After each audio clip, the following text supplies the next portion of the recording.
Assalamualaikum warahmatullahi wabarakatuh dan salam sejahtera. Terima kasih banyak kerana sudi datang untuk menonton video saya pada hari ini. Dan seperti biasa, bagi mereka yang baru pertama kali datang untuk menonton ke channel saya ataupun mereka yang masih lagi belum subscribe, saya mohon jasa anda untuk subscribe ke channel saya. Dan bagi mereka yang dah subscribe, saya mohon anda untuk kongsikan video ini kepada rakan-rakan serta ahli keluarga anda. Semoga apa yang saya nak kongsikan sedikit pada hari ini adalah satu perkongsian yang bermanfaat untuk kita semua, insya-Allah.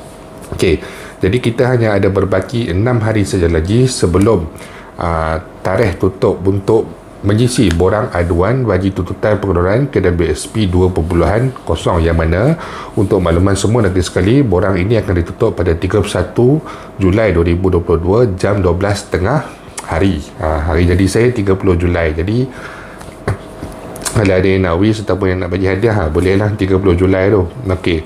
Jadi setakat ini mengikut apa yang telah dikongsikan oleh saudara Azmi Bugis, terdapat hanya 84,280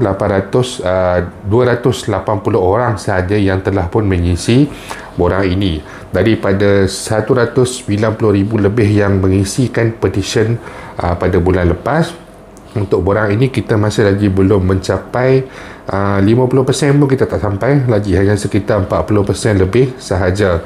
Jadi berbaki 6 hari ini lagi, kita berharapkan agar mereka yang masih lagi belum menyisikan borang ini untuk menyisikan borang ini, bagi menunjukkan sokongan anda dan bagi menunjukkan bahawa anda berminat dan masih lagi memerlukan untuk meneruskan pengeluaran daripada KWSP.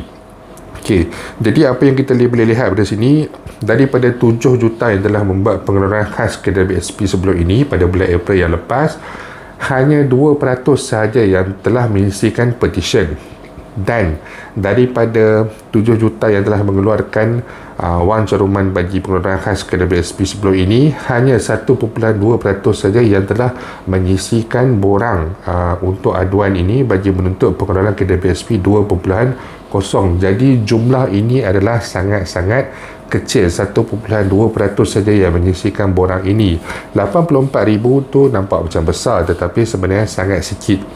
Kita ada lebih pada 14 juta pencarum, yang mana kita ada sekitar 9 juta pencarum KWSP yang aktif, tapi jumlah yang kita dapat kumpulkan sekarang ini hanyalah 84,280 tanda tangan sahaja setakat semalam yang telah dikongsikan. Jadi kalaulah perkara ini berterusan, yang mana jika pada 31 Julai nanti kita tak dapat hit 100,000 yang menyisikan borang ini, tidak mustahil tuntutan untuk pengeluaran kali ini tidak akan berjaya. Memang ada kebarangkalian yang saya boleh katakan agak seimbang ataupun agak tinggi sebenarnya.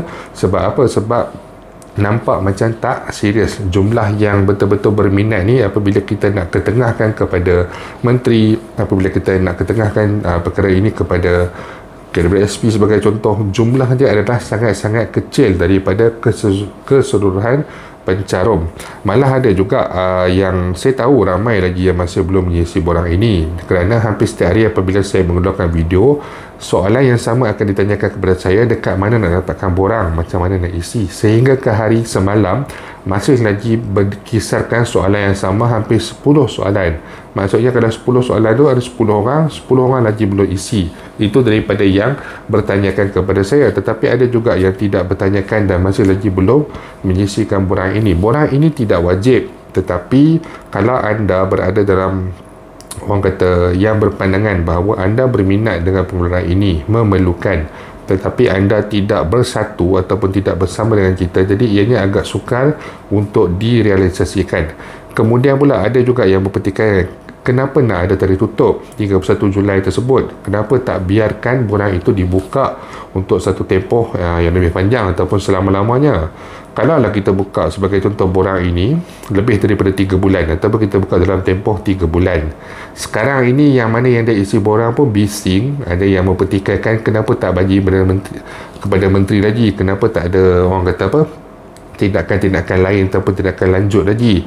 Jadi kalau lah kata kita nak simpan borang ni sampai 3 bulan, jadi bila masa pula kita nak jumpa menteri untuk bagi memorandum, untuk bagi petition untuk serahkan borang ini? Kalau lah kita simpan sampai satu tahap ataupun tak tutup langsung, jadi perkara ini hanya akan sangkut ataupun terhenti di sini saja. Jadi tempoh masa yang diberikan hampir sebulan untuk isikan, tak sampai sebulan, 2 minggu ataupun 2 minggu lebih untuk menyisikan borang ini sebenarnya sangat orang kata mencukupi ataupun sudah memadai, sebab maklumat yang diminta pun tak banyak, hanya sekitar 6 ataupun 7 perkara saja yang kita perlu isikan. Jadi bagi mereka yang mungkin lagi masih macam orang kata ragu-ragu ataupun berfikir 50-50 nak isi ataupun tidak, yakinlah bahawa kalau anda isi pun insyaAllah tidak akan ada sebarang perkara yang tidak diingini akan berlaku. Saya yakin perkongsian ini selamat serta dilindungi, kerana kaedah yang dilakukan adalah yang orang kata paling selamat lah yang ada untuk kita lakukan sekarang. Serta perjuangan ini ataupun borang aduan ini pula bukanlah disebarkan oleh individu, tetapi adalah melalui satu NGO, Pertubuhan Gagasan Inovasi Rakyat. Jadi kalau kata na'udzubillah ada perkara buruk yang berlaku dan sebagainya, kita boleh membuat aduan kepada pihak berkuasa, kita boleh mengambil tindakan undang-undang ataupun sebagainya. Jadi semuanya nampak setakat ini, bukan kata semuanya nampak, tapi setakat ini dari segi proses untuk menuntut ni berjalan dengan agak baik, berjalan dengan agak lancar. Cumanya nak dapatkan sokongan daripada pencarum semua, itu saja yang menjadi permasalahan.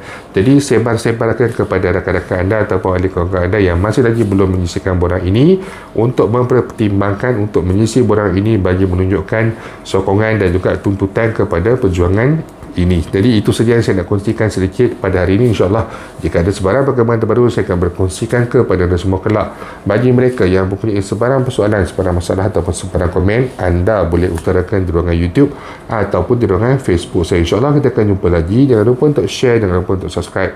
Assalamualaikum warahmatullahi wabarakatuh.